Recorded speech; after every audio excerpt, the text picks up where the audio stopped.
La chute politique de Boris Johnson au Royaume-Uni provoque, dans les couloirs, une certaine satisfaction de l'Union européenne.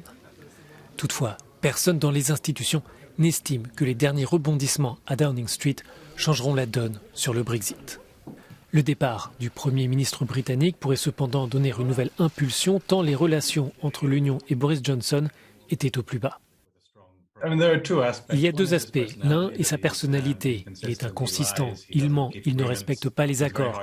C'est difficile pour tout le monde de négocier avec lui, y compris ses ministres. Il n'y a pas qu'avec Bruxelles. L'autre aspect, il y avait une approche très combative du Brexit, car il avait compris que, pour maintenir le lien entre le Parti conservateur et les électeurs, cela nécessitait une ligne dure sur le Brexit. Il a matérialisé cela en étant le plus agressif possible à l'égard de l'Union européenne. Parmi les successeurs potentiels de Boris Johnson, certains pourraient opter pour une approche pragmatique, mais ce n'est pas le cas pour tous les prétendants à Downing Street. La ministre de l'Intérieur, Priti Patel, est probablement celle qui préfère le plus la confrontation. Ce serait le pire profil pour l'Union européenne.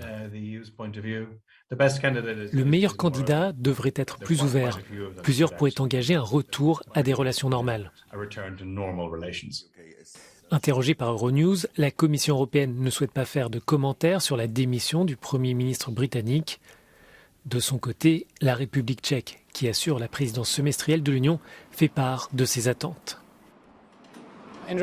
Du point de vue des relations entre l'Union et le Royaume-Uni, j'espère que cela ne va pas avoir une influence significative sur la situation actuelle. J'espère que le Royaume-Uni respectera le droit international.